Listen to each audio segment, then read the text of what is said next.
fraqueza. Nós vamos falar sobre a fé hoje no último tópico desse capítulo 11 de Hebreus. Nós vamos pegar um número de versículos um pouquinho maior.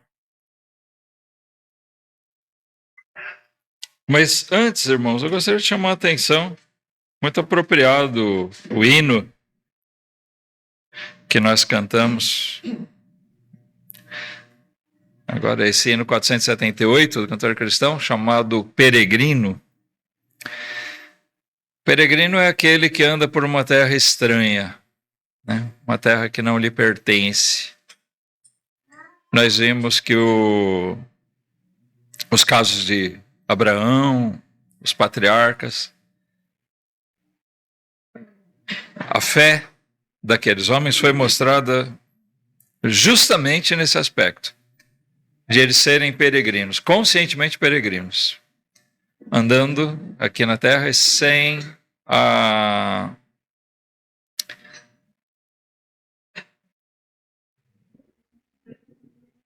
expectativa de que aquelas promessas feitas por Deus seriam alcançadas ainda nos seus dias aqui, na sua vida aqui, mas eles confiavam e aguardavam aquela promessa para um cumprimento futuro, para sua descendência aqui, mas acima de tudo, eles tinham a confiança, a expectativa de alcançar a glória eterna. A fé que a Bíblia nos mostra é aquela fé assegurada no fato do Evangelho, que é manifesto desde o começo, né? De que o homem caído em pecado, ele é digno da condenação eterna, mas pela graça e misericórdia de Deus, ele pode ser salvo em Cristo Jesus, nos méritos de Cristo, e assim ter certeza de tomar posse das promessas eternas de Deus. Então foi assim que esses homens andaram. Não só os patriarcas, mas todos esses que são mencionados nesse capítulo 11 de Hebreus, e muitos outros que não têm o seu nome aqui mencionado, mas nós vamos ver, o autor de Hebreus não se esqueceu deles de todo. Sobre esse hino, eu gostaria de tomar justamente a última estrofe, que fala desse aspecto. Com ele, nunca os males me poderão vencer. Com ele, nem perigos precisarei temer.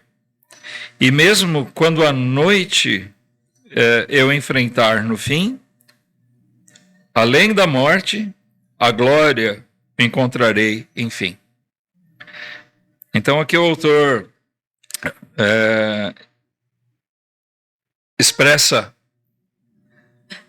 em uma estrofe, especialmente nessa estrofe do hino, aquela fé que acompanhou a vida desses nossos irmãos aqui mencionados, né? Nossos irmãos do passado. E vamos lembrar que o autor de Hebreus está falando isso para que nós andemos da mesma maneira, que nós acompanhemos esses exemplos de fé na nossa jornada aqui. O que nós vamos ver hoje, irmãos, é o seguinte, é que a fé também, né, uma última característica que nós vamos observar aqui sobre a fé é que ela nos acompanha para um mesmo objetivo. Todos esses servos de Deus, assim como nós, temos o mesmo objetivo, o mesmo alvo eterno. Mas nós vamos passar aqui, cada um, por um caminho diferente. Mas essa é a fé que nos leva a atravessar caminhos diferentes que levam ao mesmo final. E esses caminhos podem ser bem diferentes mesmo. Então, ele vai falar aqui de pessoas de fé, de crentes mesmo, que alcançaram grandes vitórias. E às vezes é assim. Alguns passam por vitórias espetaculares ao longo da sua vida de fé. Alguns têm coisas grandiosas para contar.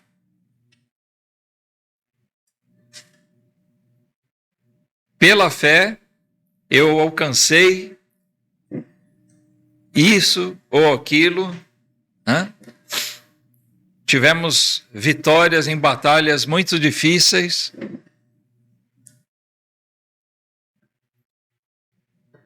Outros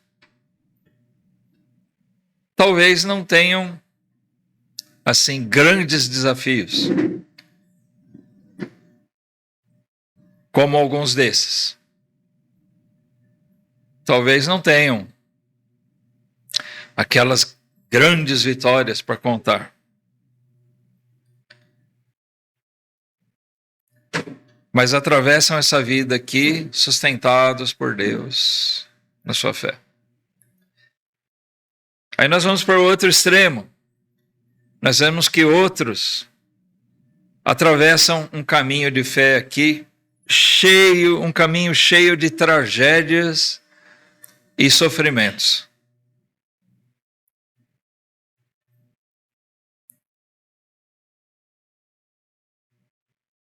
Ao passo que alguns atravessaram um caminho de grandes vitórias, outros aqui tiveram um caminho de, vamos dizer assim, de espinhos, de dor, de desprezo, de sofrimento.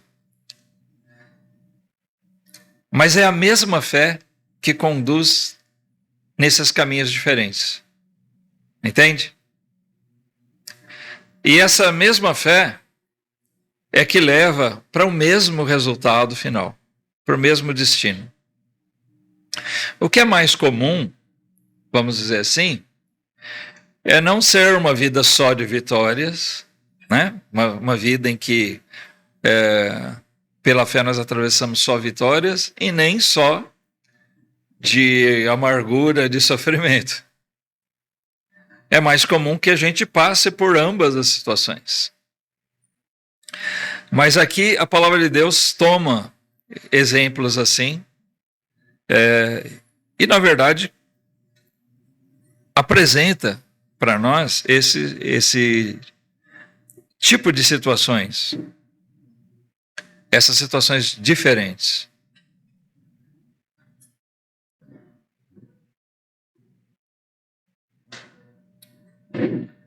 Nós vimos nesse capítulo 11 alguns exemplos de nomes e fatos colocados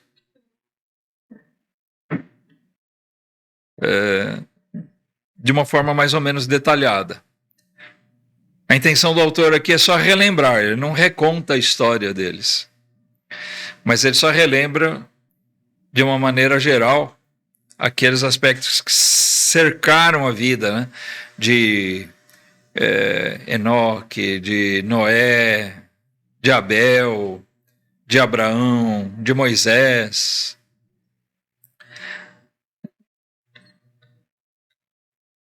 Aqui, nós vamos começar hoje no versículo 32, minha intenção é ir até o final. O que nós vamos encontrar aqui, irmãos, a princípio são alguns nomes, mas note que ele passa bem rapidamente por eles. Aqui ele não menciona nada do que aconteceu. O versículo 32, ele diz, e que mais direi? Depois de ter citado todos aqueles outros exemplos, ele diz, que mais direi? Faltar-me-ia o tempo contando de Gideão, e de Baraque, e de Sansão, e de Jefté, e de Davi, e de Samuel e dos profetas. Depois ele vai mencionar aqui o que cerca a vida desses homens. Mas assim, nós poderíamos chamar esses aqui de heróis improváveis.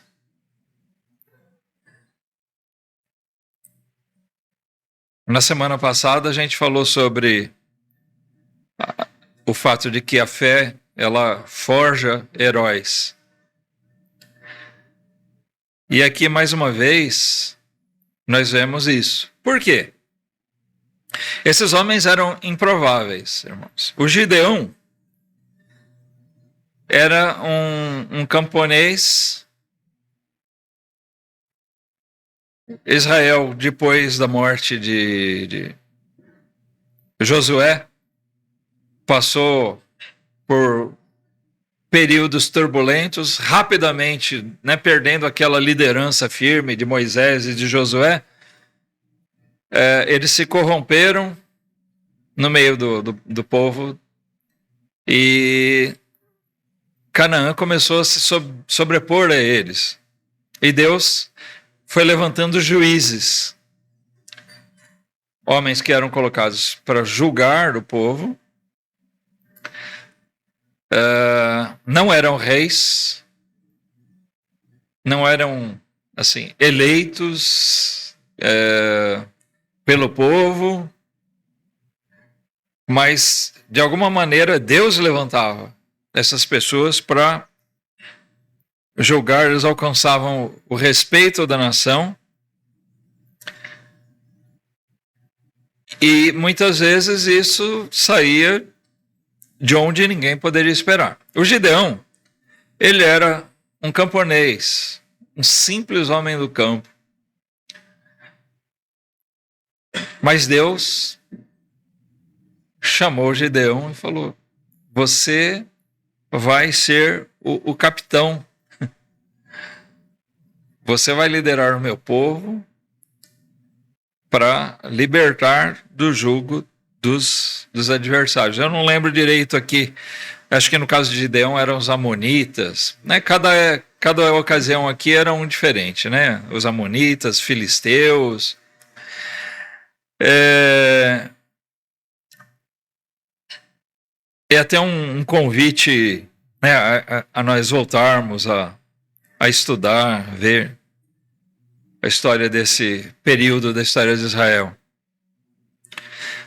Gideão não se via capacitado para isso. Eu gosto de mencionar, eu gosto muito da história que a Bíblia conta de Gideão. Eu vejo ele como um homem de fé, né? E o autor de Hebreus também.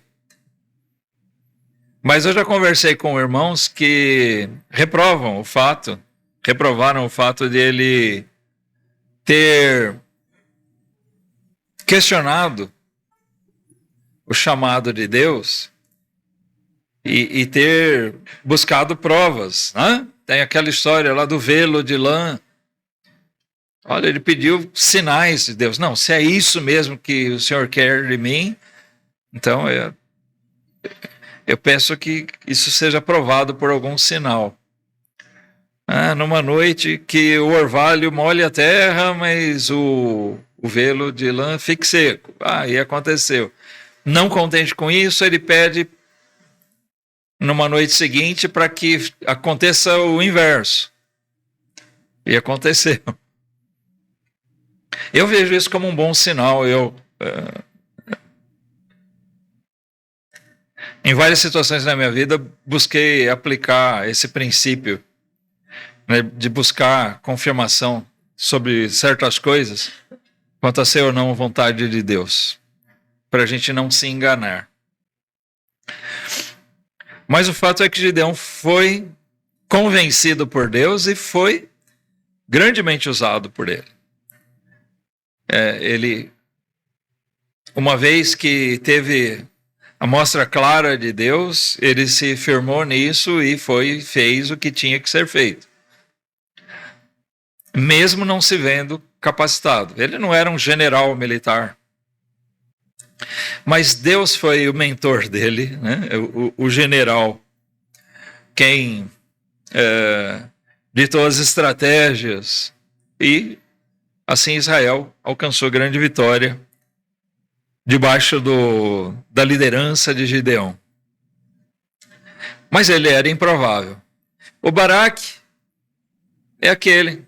De novo, Israel estava debaixo de domínio. Quem se mobilizou, na verdade, foi uma mulher, a juíza Débora. Ela se mobilizou e veio ele, olha.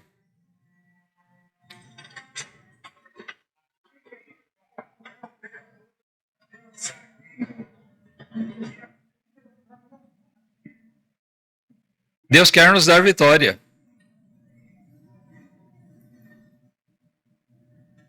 Vai, lidera o povo fazer isso.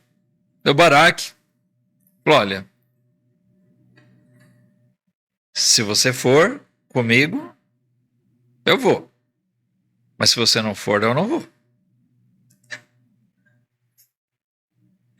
Também ele se mostrou hesitante a princípio, mas Débora falou, eu vou com você.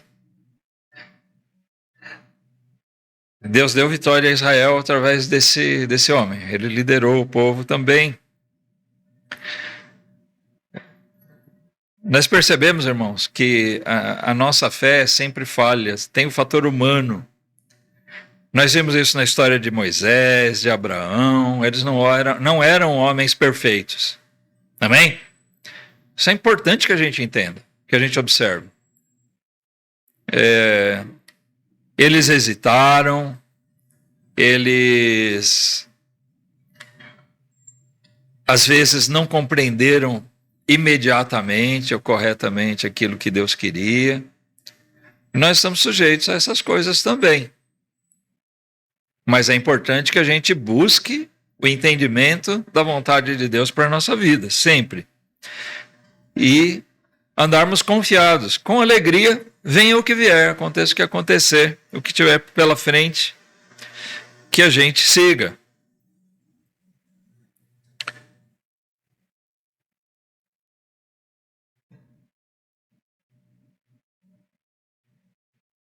O Sansão já é um outro exemplo. Quando a gente vê a história de Sansão, a falta de juízo que ele tinha, nós chegamos a nos questionar. Como pode um homem desse ser usado por Deus e ainda ser aqui catalogado como um exemplo de fé? Sansão era o que a gente chama de um homem descabeçado, né? Falta de juízo. Várias vezes ele fez coisas que não deveria fazer. Mas Deus, desde antes do nascimento dele, tinha preparado uma jornada para Sansão e queria usar Sansão. E mesmo na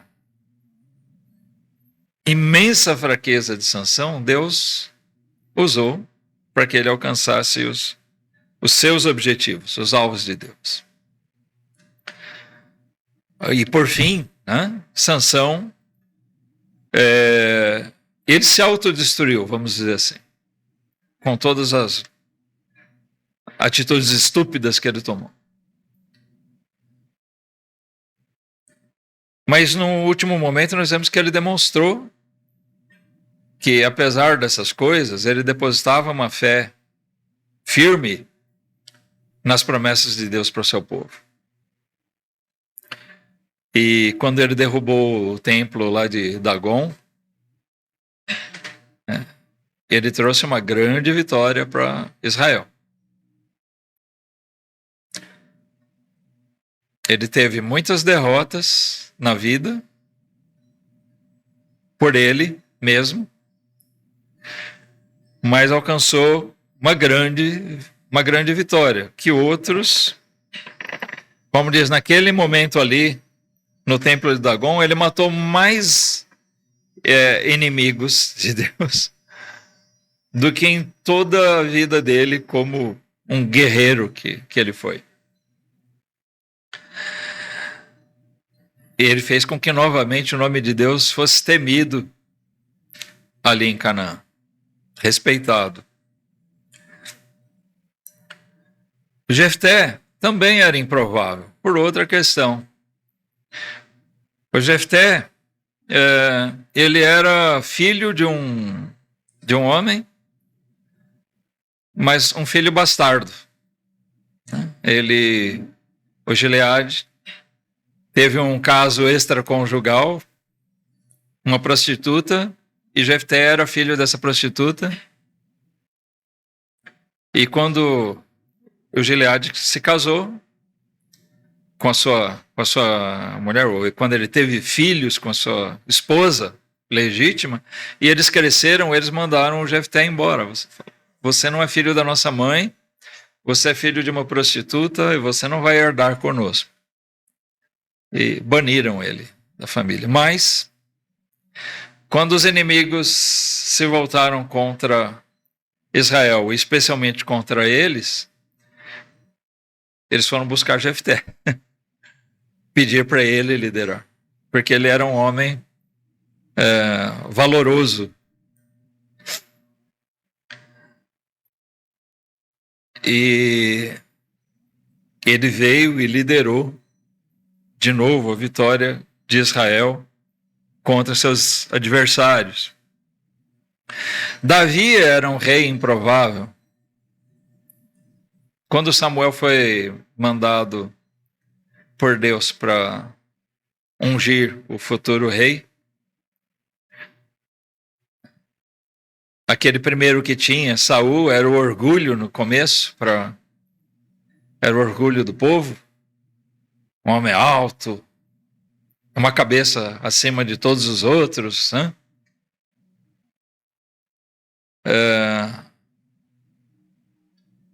Um homem de presença. Davi, não. Era o caçula da família, baixinho, né? De menor estatura. Mas quando Samuel chegou na casa da família de Davi, ele olhou todos os outros irmãos dele e não era nenhum daqueles. Deus não vê como vê o homem. Então, aquele que, até aos olhos de Samuel, parecia improvável, era aquele que Deus queria usar. E Deus usou grandemente Davi. Não mais como um juiz, mas agora como rei. O próprio Samuel foi um profeta improvável, mas é um dos profetas, um dos maiores profetas da história de Israel. Talvez ali em uma ordem seja para eles Moisés e Samuel em segundo. Apesar de ter outros grandes, né? Elias, Eliseu. Mas para Israel, Jeremias. Mas para Israel, Samuel é um dos maiores profetas. Era improvável porque ele se tornou profeta e sacerdote. E ele nem era da linhagem dos sacerdotes. O que se esperava era que o próximo sacerdote fosse um filho de Eli. E não foi. Porque os filhos de Eli se corromperam. Mas Deus colocou Samuel. Então a gente vê assim, grandes homens de Deus fizeram grandes coisas que eram improváveis. Só estiveram ali por um fator. Porque Deus quis que eles estivessem lá. E, evidentemente, se Deus quis que eles estivessem lá para fazer essas coisas, Deus moveu eles de fé genuína. Apesar de qualquer outra coisa que nós possamos considerar.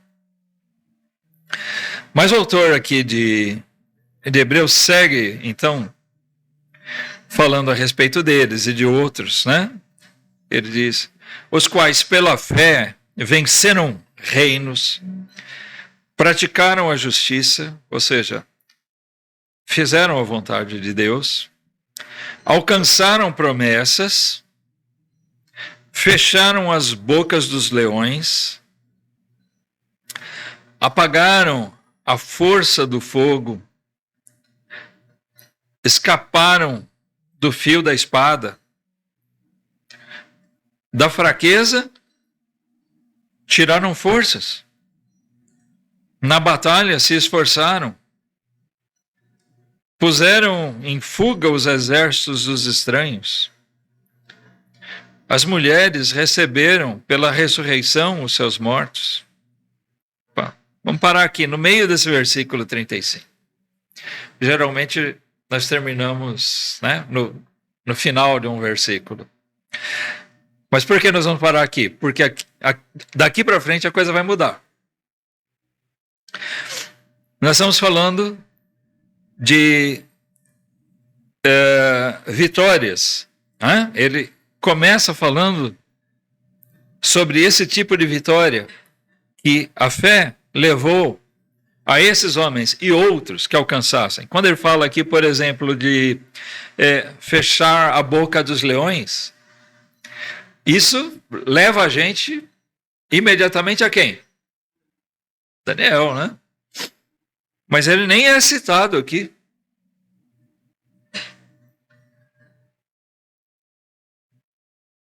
Mas aquilo que eu disse no começo, irmãos, o caminho de alguns, o caminho de fé, né, é aquele... A fé fez com que esses homens passassem por grandes vitórias. Eles conquistaram reinos.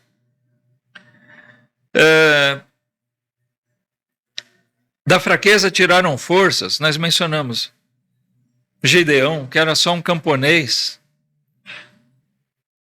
E ele não tinha capacitação.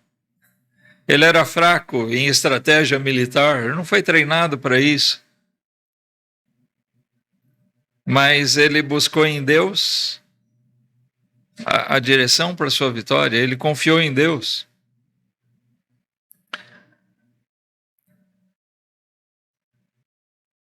Puseram em fuga os exércitos dos estranhos. Isso faz pensar o temor que o Sansão impôs naqueles inimigos de Israel ao longo da vida. Por que queriam tanto armar uma cilada para matar Sansão? Descobrir de onde vinha aquela força descomunal. Eles tinham esse desejo, buscavam uma ocasião,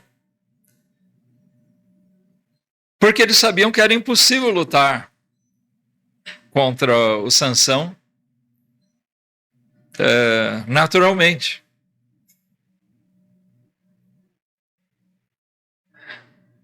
Davi matou Golias, o gigante. Se fosse o Sansão no lugar do Davi, que daria? Sansão mataria Golias e quantos gigantes tivesse. Ele não precisava nem de espada, né?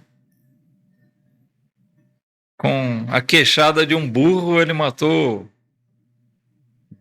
1000 homens, né?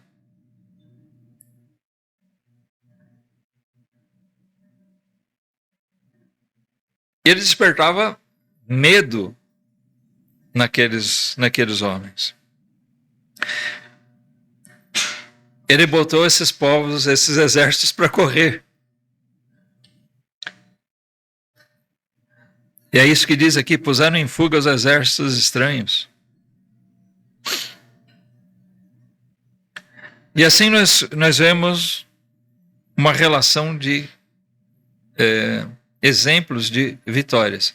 Irmãos, nessa jornada de fé aqui, nós aguardamos o final. Mas enquanto nós passamos aqui, talvez esteja reservado para nós fazermos grandes coisas. Esses homens aqui fizeram grandes coisas, foram grandes feitos, que Deus colocou e usou eles para isso. Hã? Se eles não tivessem fé, eles não seriam habilitados para alcançar essas vitórias. É de se pensar que todo crente quer ou queira, como eles, ser de alguma maneira usado por Deus. Amém? Será que você tem o desejo de ser usado por Deus para alcançar os objetivos de Deus? Se você só quer alcançar os seus objetivos, cuidado, você está andando como um ímpio. Todo mundo anda por aí buscando um meio de alcançar os seus objetivos. Esses homens de fé, eles passaram por uma vida aqui nem sempre confortável, mas eles tiveram grandes desafios e alcançaram grandes vitórias. Mas no que diz respeito a quê? Alcançar os objetivos de Deus.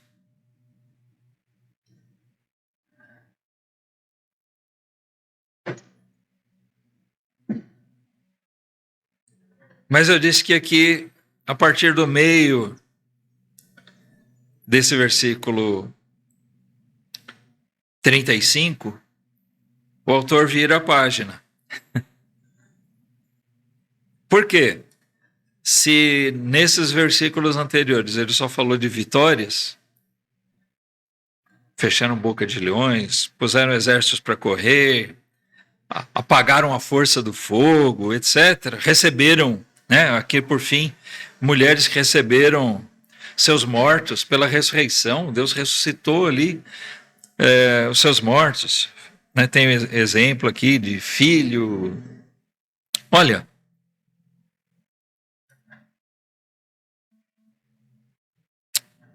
ele segue dizendo aqui no meio do versículo 35, irmãos. Uns foram torturados, não aceitando seu livramento, para alcançarem uma melhor ressurreição. E outros experimentaram escárnios e açoites. O que são escárnios? O que é escárnio? Deboche, zombaria, né? Muitos foram debochados, zombados.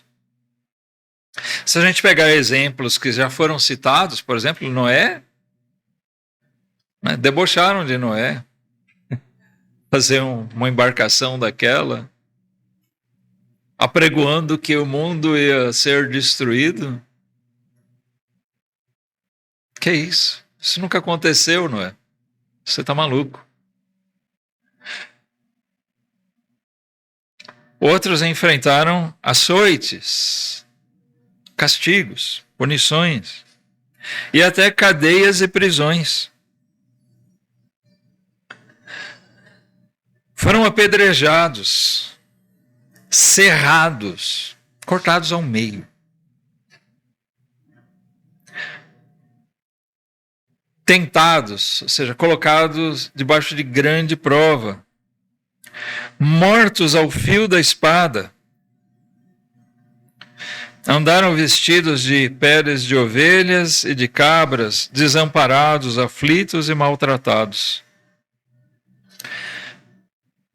Andaram vestidos assim, de uma forma rude. Aqui parece que o autor de Hebreus já enxergava situações que nós nem vemos no Antigo Testamento alguma descrição literal, pelo menos, dessas coisas. Eu não lembro de nenhum caso, por exemplo, no Antigo Testamento, de alguém cerrado. Pode ser que eu esteja enganado, mas eu não me lembro. Mas a história do cristianismo narra que tempos depois desse livro ser escrito, nós temos várias narrações de homens que foram cerrados.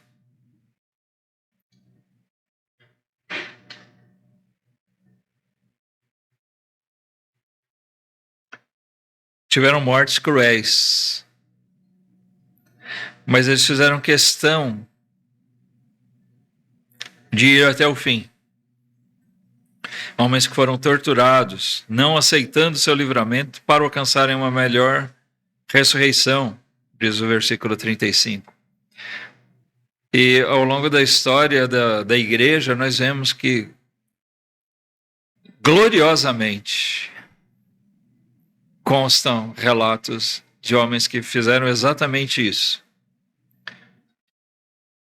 Eles não fizeram nenhuma questão de disputar para serem libertos. Eles entenderam que essa seria a maneira mais gloriosa que alguém poderia ter de morrer. Sofrer por Cristo, não só viver por Ele, mas sofrer por Cristo.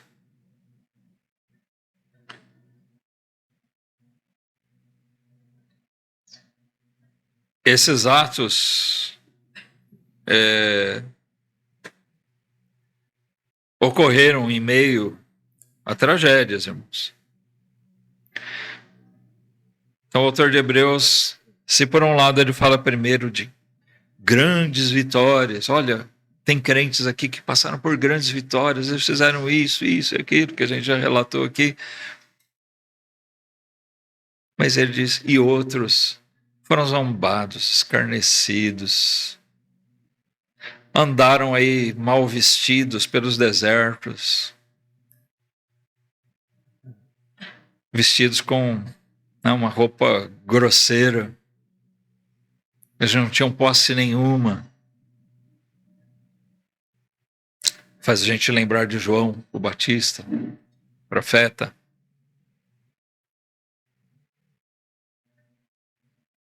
Foram mortos à espada, foram tentados.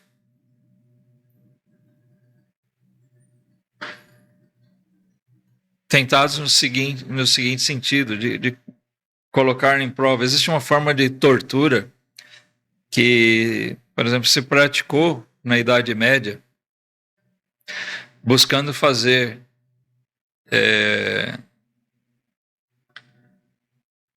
alguns negarem a Cristo. E note, me chama muita atenção que alguns foram, assim, colocados nessa situação, não para renegar propriamente a Cristo, mas renegar o batismo. O batismo do convertido, o adulto.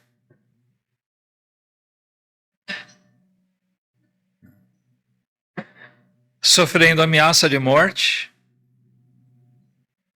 Mas vejam só a tentação, a provação que tá? Vamos ver aqui, vou pegar um irmão. Daniel, você renega o seu batismo? Renega? Não. Então você vai ser morto. Nós vamos queimar você. Mas antes de fazer isso, nós vamos pegar seu filho, Pedro. Tá? Nós vamos torturar ele, vamos matar ele na sua frente. Você vai assistir tudo isso. Para e pensa. A que grau chega a crueldade, né? A tortura?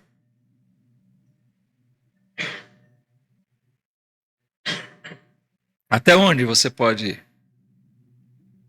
Primeiro ver seus filhos, sua esposa serem torturados,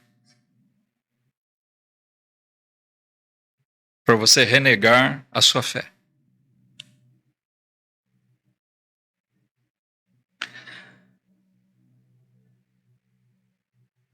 Então aqui o autor de Hebreus fala, nem só de vitórias vive a fé.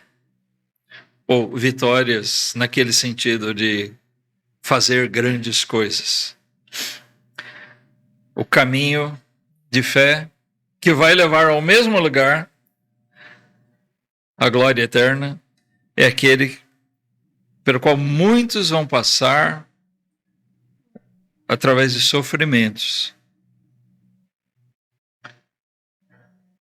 No versículo 37, ele segue dizendo: foram apedrejados. Olha, a gente lembra de Estevão, cerrados, tentados, mortos ao fio da espada, andaram vestidos de peles de ovelhas e de cabras, desamparados, aflitos e maltratados, dos quais o mundo não era digno, errantes pelos desertos e montes e pelas covas e cavernas da terra. Aqui, nesse versículo 38, o autor de Hebreus coloca uma frase maravilhosa a respeito desses homens que suportaram esse tipo de situação, essa jornada de fé. O mundo não era digno deles.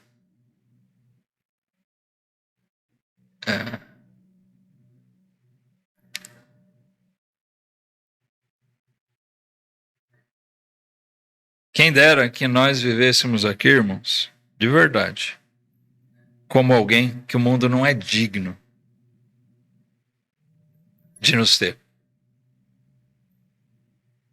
Enoque foi arrebatado por Deus, que ele andou com Deus. Esse mundo não era digno de Enoque. Por isso Deus tomou. Vem para cá, meu filho.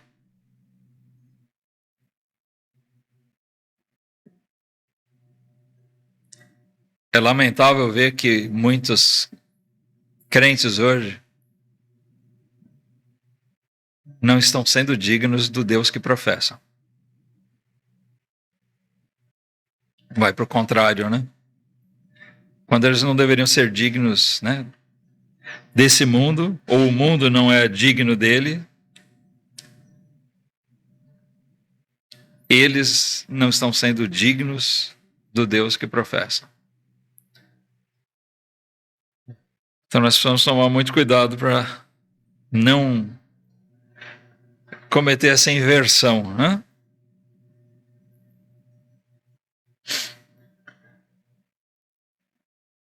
Versículo 39, aqui é uma conclusão de tudo aquilo que ele descreveu nesse capítulo 11, sobre os exemplos de fé. Ele diz: e todos estes, tendo tido testemunho pela fé, não alcançaram a promessa. Evidentemente ele está falando, não, nessa vida, não, ainda eles não alcançaram a promessa. Todos esses homens, na verdade, ainda não alcançaram a promessa hoje, irmãos.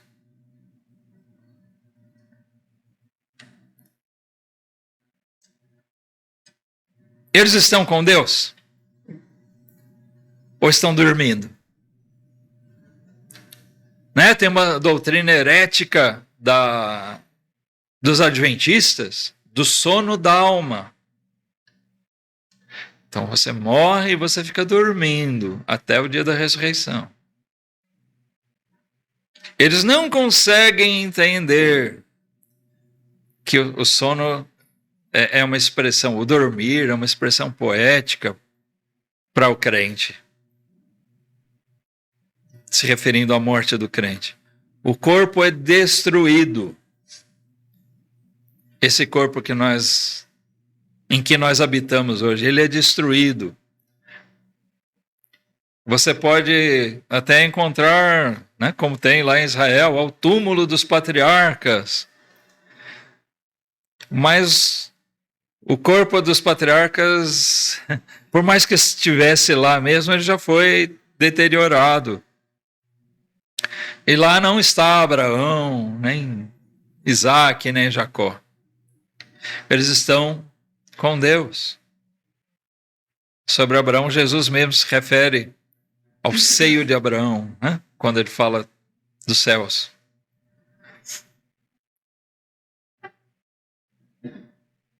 Esses homens estão com Deus, mas eles ainda não alcançaram a promessa final. Por quê? Nós vemos na palavra de Deus as promessas, as coisas que vão se cumprir ainda ao final. Na volta de Cristo, o reino glorioso dele estabelecido. Esse é o tempo definitivo que é prometido na palavra de Deus e que nós aguardamos. E eles não alcançaram porque também eles esperam, né, que nós sejamos juntados a eles. Versículo 40 diz: provendo Deus alguma coisa melhor a nosso respeito, para que eles, sem nós, não fossem aperfeiçoados.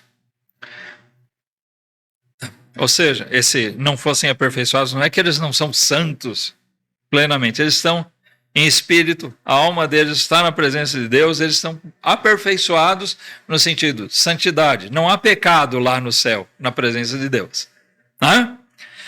Mas aqui aperfeiçoados é no sentido de ainda não ter a forma definitiva, ainda não estar completo tudo aquilo que Deus prometeu para o seu povo e que ele está provendo. E que o crente verdadeiro acredita, confia e aguarda e deseja. Amém? Ele deseja. Venha o teu reino. Não é uma coisa a ser dita por repetição.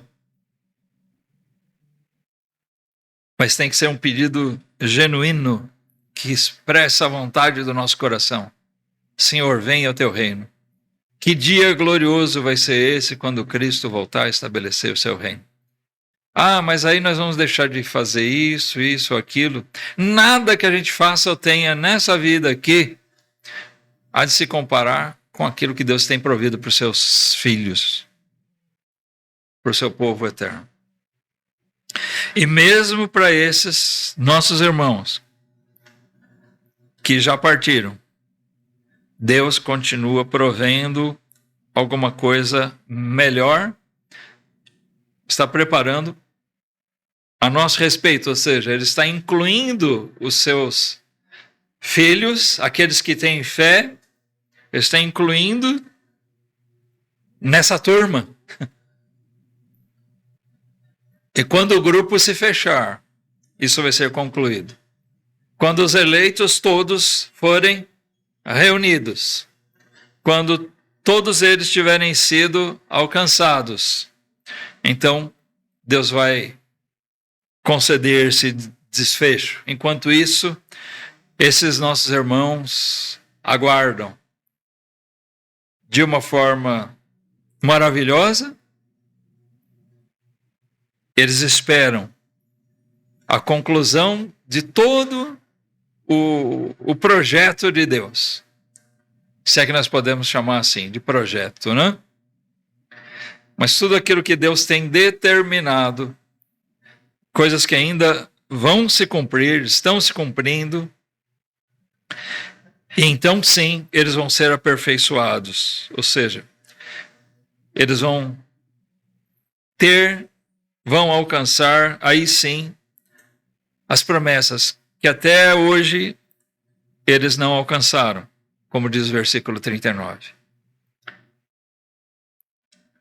Eles não tomaram posse. Por quê? Porque eles estão aguardando Deus concluir o trabalho. E quando todos estiverem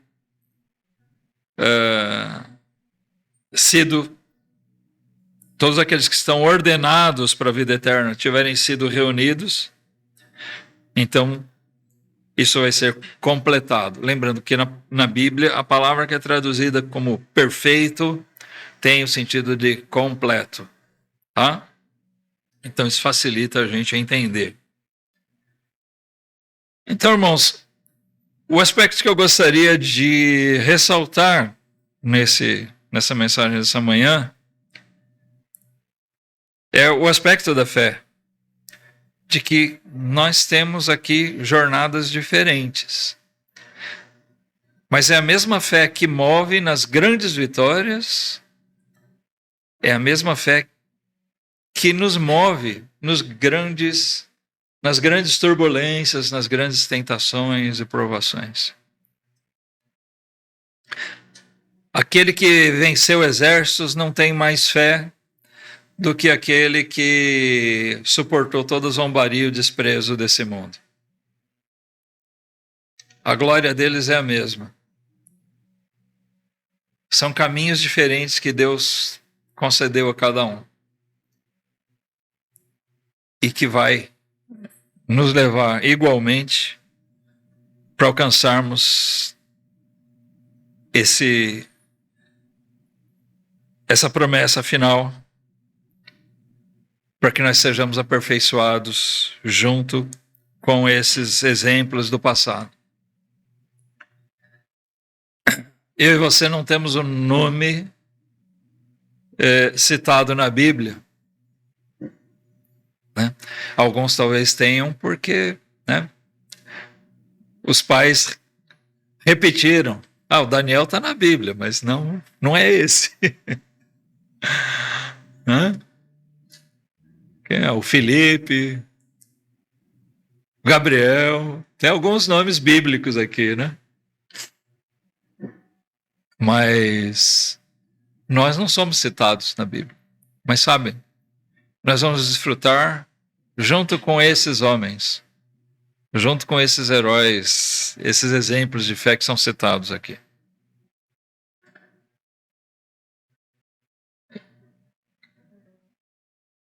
Seja qual for o caminho, qual o tipo de caminho que nós percorrermos aqui,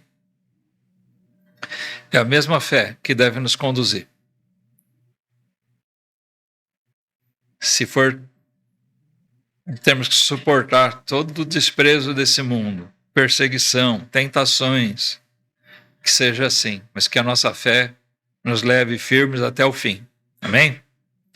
Se for para fazer grandes feitos,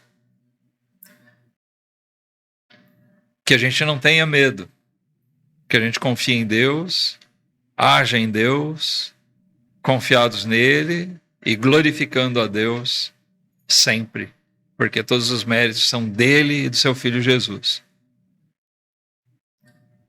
Nós não devemos temer esse tipo de situação também. Que a nossa fé nos leve por esse caminho também. Lembrando que nós somos peregrinos aqui.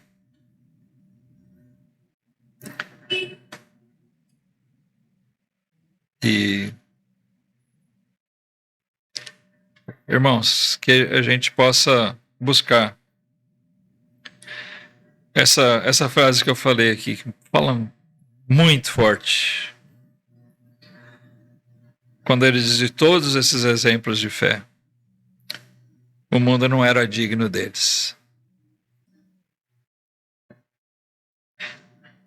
Que a gente possa viver aqui, ser benefício ao mundo, mostrando Cristo, mas vivendo aqui dessa maneira. Porque sempre que os servos de Deus são desprezados, quando a pregação deles é desprezada, isso mostra que aqueles que estão fazendo isso não são dignos dele. Por conta da sua fé. E a fé nos leva a uma santidade, a perseverança, a fidelidade. Então, sempre a gente vê tudo aquilo que cercou a vida desses exemplos de fé aqui, para que seja também para nós. Tá bom?